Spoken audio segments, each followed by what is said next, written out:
Babae nga nagpakilala taga-Taguig City preso sa Oton Police Station matapos madakpan nga nagapamakal sa merkado gamit ang ginapahayag peke nga kwarta. Suspect ginpanginwala ang akusasyon. Si John Sala nakatutok live sa Banwa sang Oton, Iloilo. John?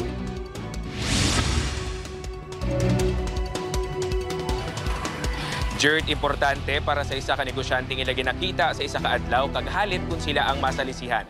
Ganit ako ang pagpasalamat sa pila ka mga vendor sa Oton Public Market nga nadakpan ang babayi na nagpangbiktima sa ila sang peke nga kwarta.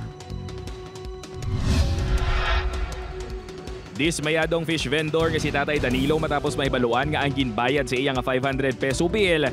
Peke gali. Samtang yara sa merkado sa Banwa sang Oton kay inas ang aga may isa kuno ka babayi nga nagpalapit sa iya pwesto kag nagbakal sang isda sa balor nga 100 pesos. Kay masako damo nga bakal. Muna ang ano yang kasako ka bla.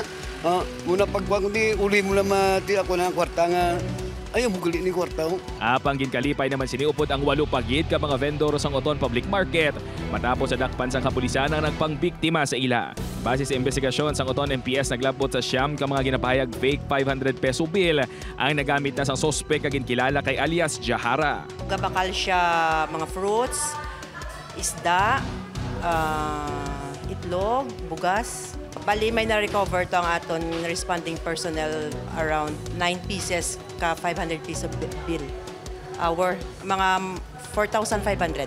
Todo panginwala naman si alias Jahara nga nagpakilala taga Taguig City Metro Manila. Suno sa iya ginupdan lang sini ang iaabyan nga taga Oton kag wala ini makahibalo nga ang ginhatag sa iya nga kwarta sang iaabyan peke gali. So wala ka talagang intensyon na mameke ganyan? Wala po sorry kasi yung pera ko nasa wallet ko, yung sarili kong pera, yun. Totoo yung lahat, mga 1,000, 2,500, mga 100, mga ganun. Meron ganun doon sa wallet ko pero yung binili ko, yung binigay niya sa akin. Dugang pasinikay na lang siya sang aga nag-abot sa Banwa sang Oton kag ginbilin ini sang iaabyan. Padayon pang investigasyon sa kapulisan kung bala may mga kaobdanan pa ini sa Banwa. Ipadala naman sa Oton MPS ang mga ginapahayag peke nga kwarta sa Central Bank para sa nagakaigong nga disposisyon sa mga ini.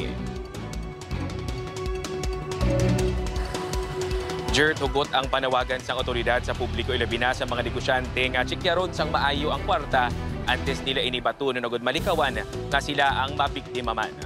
Jert. Madamo nga salamat sa detalye. Kapuso John Sala.